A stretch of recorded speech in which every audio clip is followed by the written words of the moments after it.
আমি আরবের একটা একটা টিভি চ্যানেলে একটা একটা ছোট্ট বালকের উপস্থাপনা হচ্ছিল, ঠিক এরকম।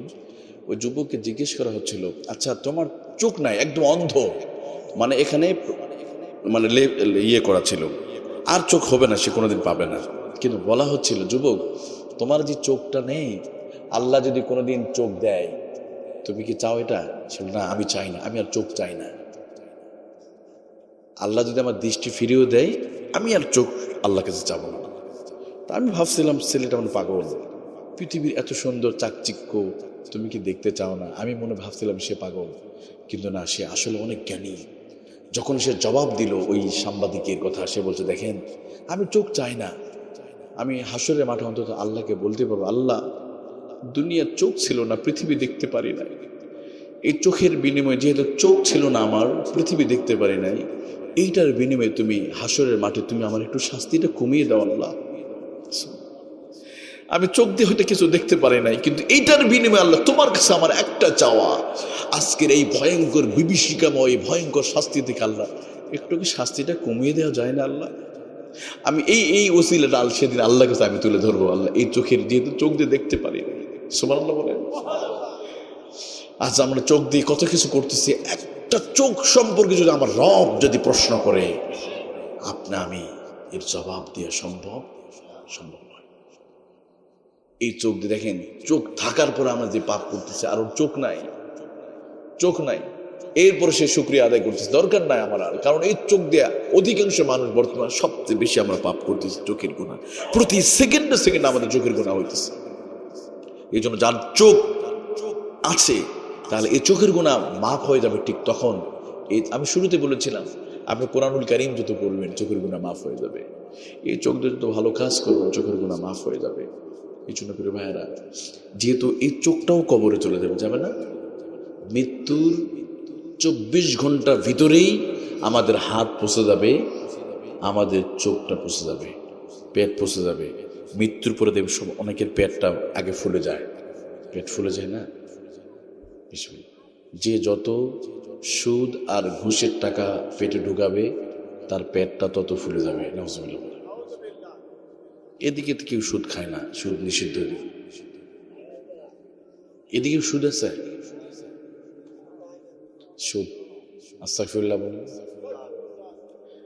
সুদ খাবো না, প্রয়োজন হলে মাঠে কাজ করব, কৃষি কাজ করব, ভ্যান চালিয়ে খাবো, রিক্সা চালিয়ে খাবো, হারাম পেটে ঢুকাবো, ইনশাআল্লাহ বলেন।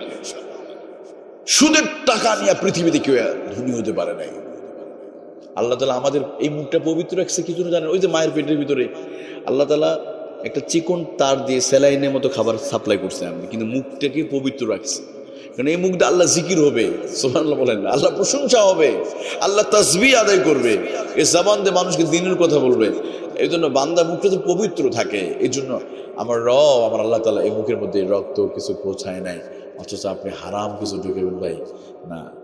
তাহলে দেখেন, আপনি যদি সুদ টুদ খান, আমি জানি আপনাদের এদিকে কেউ খায় না, কিন্তু যখন সুদ খাবেন, এখন দোয়া কবুল হবে না আপনার, লিখে নেন আপনি, এখন দোয়া কবুল হবে না, দোষ তখন টুপিওয়ালা হুজুরদের, হুজুর এত হাদিয়া দিলাম, আপনার দ্বারা মিলাদ পড়ালাম, কিন্তু দোয়া কবুল হয় না। দোয়া কবুল হবে কেমনে? এক হাতে রব্বানা যালামনা আনফুসানা ওয়া ইল্লাম তাগফির লানা, আর এক হাতে সুদের দেনা পাওনা,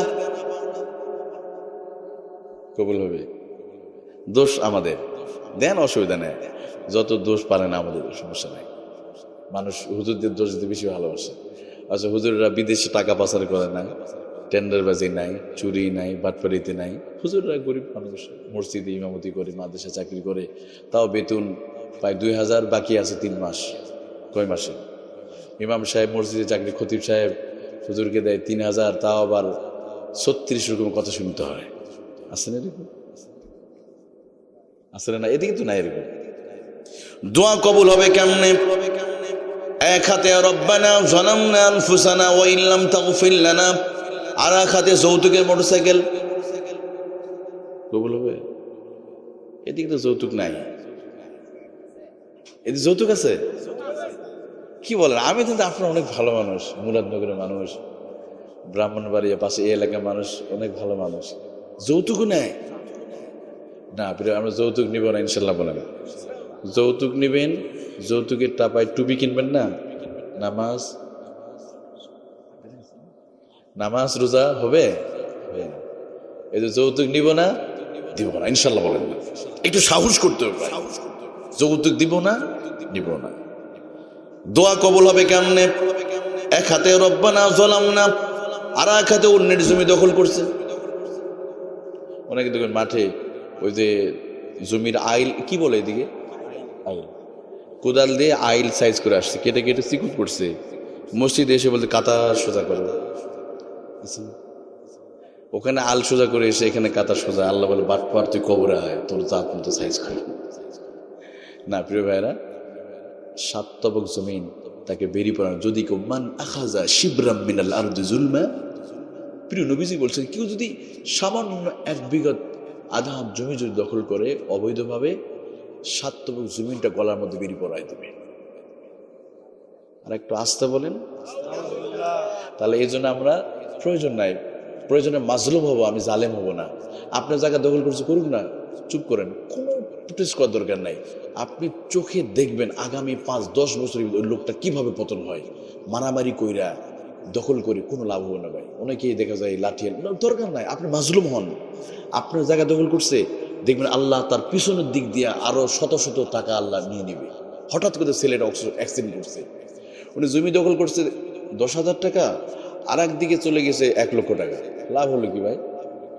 আপনি সুদের উপর টাকা লাভ করলেন 1 লক্ষ টাকা, হঠাৎ আপনার মেয়ে অসুস্থ, ঢাকায় নিয়ে যেতে হবে অথবা ভারতে নিতে হবে, খরচ হবে 5 লক্ষ টাকা, কিন্তু হারাম ইনকাম করছে কত? এই জন্য সম্পদের অমঙ্গল আছে, মনে রাখতে হবে। সম্পদে এই যে যত ধনী কুটিপতি দেখবেন যারা গরিবের টাকা মেরে খায়, এই যে এমপি যারা আছে এক সময়, ওনাদের ছেলে মেয়েদের চিকিৎসা বাংলাদেশে হয় না। অথচ আপনাদের এলাকার যে রিক্সাওয়ালা ভ্যানওয়ালা, ওনাকে কখনো আমেরিকাতে যেতে হয় চিকিৎসার জন্য, ভারতে যেতে হয়, সমানে খায়, এলাকায় কোনো অসুখ বিসুখ নেই, কিছু সমানে কাজ করতেছে। আর যে যত ধনী নিয়ে যেতে হয়েছে অমুক অমুক দেশে। এই জন্য হালালের ভিতরে বরকত আছে। এই জন্য বলছিলাম আমার বাবাজিরা, আমার যুবক ভাইয়েরা, তাহলে দুনিয়াতে আমরা কেউ থাকবো আগামী 40 বছরের ভিতরে? আমরা সবাই এখানে যারা আছি সবাই সবাই চলে যাবো, একটা মানুষ আমরা থাকবো না। দেখেন এই পৃথিবীতে যারাই, একজন মানুষের একটা উদাহরণ দিচ্ছি আমি, এই পৃথিবীতে বেঁচে থাকতে চেয়েছিলেন মাইকেল জ্যাকসন 150 বছর। কত বছর? 150 বছর বেঁচে থাকার প্ল্যানিং করেছিলেন উনি। এতটা কোটি কোটি টাকা ছিল, তার পুরো বডিটা প্লাস্টিক সার্জারি করেছিলেন উনি। উনি চেয়েছিল দীর্ঘদিন বাঁচবে, এই জন্য তিনি কর্মসূচি, 1 নম্বর উনি সবার খাবার খেতেন না, সবার সাথে হাত এভাবে মোসাফা করতেন না, হাতে গ্লাভস ব্যবহার করতেন। এর আগে আমরা তো করোনার সময় মাস্ক ব্যবহার করি, উনি মাস্ক ব্যবহার করতে আরো 30 বছর আগে থেকে মুখে মাস্ক দিতেন। 12 জন আমেরিকার ক্যালিফোর্নিয়া শহরের সবচেয়ে বড় বড় ডক্টর তিনি নিয়েছেন, বেতন দিতেন। অক্সিজেন চেম্বার সাথে রাখতেন, যাতে করে যে কোনো সময় শ্বাসকষ্ট হলে চিকিৎসা দেবে। এত প্রস্তুতি, এত আয়োজন। মাইকেল জ্যাকসন, যাকে দেখার জন্য মানুষ পাগলের মতো চলে যেত, ওই মাইকেল জ্যাকসন আহারে 2009 সালের 23 জুন মাত্র 52 বছর বয়সে দুনিয়াতে তিনি চলে গেলেন। আর প্রমাণ তো হয়ে গেছে আগেই। যতই চেষ্টা করুক না কেন, মৃত্যুর ফয়সালা যদি লেখা থাকে সেই সময় যা আজালুহুম লা ইস্তাখিরুনা সাআতাও ওয়া লা ইস্তাকদিমুন। 1 সেকেন্ড আগ পিছ করা হয় না, 1 সেকেন্ড। এই জন্য আমি বলি আমার বাবা যারা যুবক ভাইয়েরা, এলাকায় কত কবরস্থানগুলো আছে, এই জন্য মাঝে মাঝে যদি খুব ভিতরে যদি অহংকার কাজ করে, অথবা ভিতরে মাঝে মাঝে যদি খুব হতাশা কাজ করে, তাহলে 3টা জায়গায় ভিজিট করবেন। কয় জায়গায়? শেষ মুহূর্তে আমি চলে আসছি, 3 জায়গায় ভিজিট করুন। যদি খুব খারাপ লাগে অথবা খুব অহংকার ভাবতেছেন ক্ষমতালে যাবেন, কবরস্থানে একটু ভিজিট করবেন, দেখবেন মানুষগুলো ঘুমিয়ে আছে, কোনো ঝগড়া নাই, মারামারি নাই। ওখানে ঝগড়া মারামারি আছে, সবাই একসাথে ঘুমিয়ে আছে। আপনার মতো তারাও জীবিত ছিল, আজকে তার পৃথিবীতে নাই। তারা কথা বলতে পারে না, সন্তানদের সাথে কথা বলতে পারে না, তাদের নাম্বারগুলো মোবাইলে আজও আছে, কিন্তু আর কথা হয় না। যদি খুব অহংকার মনে হয়, তাহলে একটু আপনি চলে যাবেন হাসপাতালে, দেখবেন কত মানুষ সিদ্ধান্ত এসে গেছে এই মুহূর্তে পা কেটে ফেলতে হবে। তখন একটু নিজের দিকে তাকাবেন, আমার পা তো এখনো ভালো আছে, আমার হাত তো এখনো ভালো আছে, এরপর বলবেন আপনার ভাগ্য খারাপ, এরপর কি বলবেন আমার কপাল খারাপ, হতাশার মধ্যে থাকবেন না। এই জন্য মনের মধ্যে যখন এগুলো চিন্তা হলেই এইগুলো করবেন, আপনার অন্তরে প্রশান্তি আসবে। খুব যদি দুনিয়া নেই, আমার কেন হলো না, কেন ব্যবসা হলো না, কেন পারলাম না, আমি ঠকে গেলাম, তখন সূরাত তহার 55 নম্বর আয়াতে তেলাওয়াত করবেন, অর্থ দিয়ে খেয়াল করবেন। কারণ আমরা মাটিতে সৃষ্টি করছে আল্লাহ, আবার মাটির ভিতরে আমাকে চলে যাওয়া লাগবে। আমার সফর সেদিনই শেষ হবে যেদিন আমি মারা যাব। কল্পনা করেন। এই জন্য আসুন, আল্লাহ তাআলা যেহেতু আমাদেরকে অল্প সময় দিয়ে আল্লাহ তাআলা আমাদের পাঠিয়েছে, আমাদের হাতে খুব একটা বেশি সময় নাই। মানে কি, সময় সন্ধ্যার পরে যেমন রাত্রির আগমন, ঠিক তেমনই মৃত্যু আমাদেরকে ডাকতেছে। সময় হয়ে গেছে, আর সময় নাই। এবং পৃথিবীর মেয়াদও শেষ হয়ে গেছে, পৃথিবীও ধ্বংসের দিকে। কারণ পৃথিবীর ধ্বংস কিয়ামত উদ্বোধন করেছেন আমাদের নবী মুহাম্মদ সাল্লাল্লাহু আলাইহি ওয়াসাল্লাম। যেদিন তার জন্ম হয়েছে এই পৃথিবী, এই ধরনীতে তার পবিত্র নূরের পা মোবারক স্পর্শ হয়েছে, সেদিনই কিয়ামত উদ্বোধন হয়েছে। যেদিন তিনি দুনিয়া থেকে চলে গিয়েছেন, সেদিন কিয়ামতের দ্বিতীয় আলামত হয়ে গেছে। এই জন্য আর কিসের অপেক্ষা, সময় আর বেশি দিন নেই। এই জন্য আসুন প্রিয় ভাইরা, আমাদের জীবনের শেষ মুহূর্ত এটা। যে দেখেন, আমরা অনেক সময় যে সুন্দর চেহারায় থাকবে, এটা নেবেন আপনারা, কোনো টাকা লাগবে না। একটা ক্রিম কিনতে গেলে 500 টাকা 200 টাকা লাগে না? কিন্তু আল্লাহ প্রদত্ত এই ক্রিমটা ফ্রিলি আল্লাহ দিয়ে দিয়েছে, আলহামদুলিল্লাহ বলেন।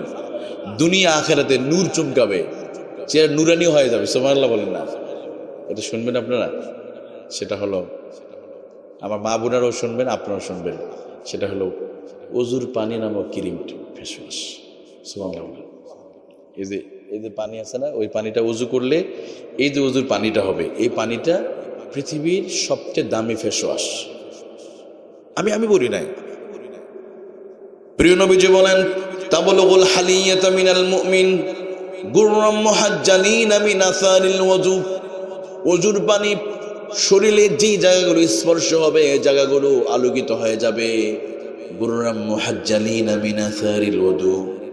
কিয়ামতের কঠিন মুসিবতের দিনে চেহারা আলোকিত হবে। দুনিয়াতে যারা 5 ওয়াক্ত নামাজ যারা আদায় করে, আর যে নামাজ আদায় করে না, দুইজনের চেহারা কি একরকম? একরকম। এই যে ওলামায়ে কেরাম এখানে আছে, দেখেন হুজুরদের চেহারা কত নুরানি না, সুন্দর না? ওনারা কি ক্রিম লাগায়? জিজ্ঞেস করেন আপনারা। লাগায় না, কারণ ওরা 5 ওয়াক্ত নামাজ আদায় করে, তাহাজ্জুদে নামাজ পড়ে। 5 ওয়াক্ত ওযুর পানি ক্রিমটা লাগালে অটোমেটিক্যালি সুন্দর বানায় দেয়। অথচ 18 বছরের একটা যুবক, একটা ছেলে মেয়ে, চেহারা যখন লাবণ্য থাকার কথা, তখন চেহারা চোখ ভিতরে ঢুকে গেছে, কোমরটা প্লাস্টিকের মতো নাই, শেষ করে ফেলছে। আছেন এত পরিমাণ গুনাহ করছে, চেহারার আমরা বড় বড় গোটা উঠে গেছে, চেহারা লাবণ্য তো নাই। আর ওলামায়ে কেরামরা মুখে ক্রিম লাগায় না, কোনো ফেস ওয়াশ দেয় না, কোনো বিউটিশিয়ানের কাছে যায় না, কোনো পার্লারে যায় না, চেহারা নুরানি আছে না? আপনারা দেখতে পাচ্ছেন। কারণটা কি জানেন? ওযুর পানি লাগাইছে। কয়বার? শুধু 5 বার নয়, অনেকে আছে আরো বেশি লাগায়। সুবহানাল্লাহ বলেন। এই জন্য আমি আপনাদের এই শেষ মুহূর্তে একটু বলতে চাই, আমরা এই ওযুর পানি নামক ক্রিমটা লাগাবো তো ইনশাল্লাহ? কারা কারা লাগাবেন একটু কষ্ট করে হাতে উঠানো যাবে? আল্লাহ কবুল করুন, আমিন। ইনশাল্লাহ ফজর থেকেই মাহফিল হচ্ছে, তাই না? আমরা যদি একটা মুসল্লি যদি মসজিদ যেতে পারি, মাহফিল সাকসেস, আলহামদুলিল্লাহ। আমাদের মুসল্লি দেখেন অনেক জায়গায় আমাদের হুজুর একটু কালেকশন করে দেন। আমি বলি, আচ্ছা কালেকশন, মুসল্লি কালেকশন বেশি দরকার আমার, তাই না? মুসল্লি কালেকশন করা দরকার আছে। মুসল্লি কালেকশনটা এই মাহফিলগুলো চালু রাখবেন, ইসালে সব এই যে মাহফিলগুলো, এগুলো তো মুসল্লি কালেকশন হয়। মানুষ এই যে কথা শুনলে অন্তরটা আল্লাহ বিগলিত করে দেয়, নরম করে দেয়, তাই না? তো আমরা ফজর ইনশাল্লাহ আসবো তো ইনশাল্লাহ। আল্লাহ আমাদের সবাইকে কবুল করেন, শুকর বলে আমিন। আমি শেষ মুহূর্তে এসে আপনাদের কাছে দোয়া চেয়ে আজকে আলোচনা এখানেই শেষ করছি। বিশেষ করে মাহফিলের জন্য যারা অনেক আমাদের বাবাজির যুবক ভাইয়েরা মেহনত করেছে, কাতার থেকে আমাদের পারভেজ ভাই বারবার যোগাযোগ করেছে, আপনাদের যে ভাইয়েরা বারবার যোগাযোগ করেছে, তাদের জন্য স্পেশাল তো দোয়া থাকবেই। আমিও আপনাদের কাছে দোয়া নেব। দোয়া আলোচনা শেষ করছি। ও আখির দাওয়ানা আলহামদুলিল্লাহি রাব্বিল আলামিন। দোয়ার পূর্বে আপনি ভাইকে আমি দিচ্ছি। হ্যাঁ, ও মোমিন ভাই,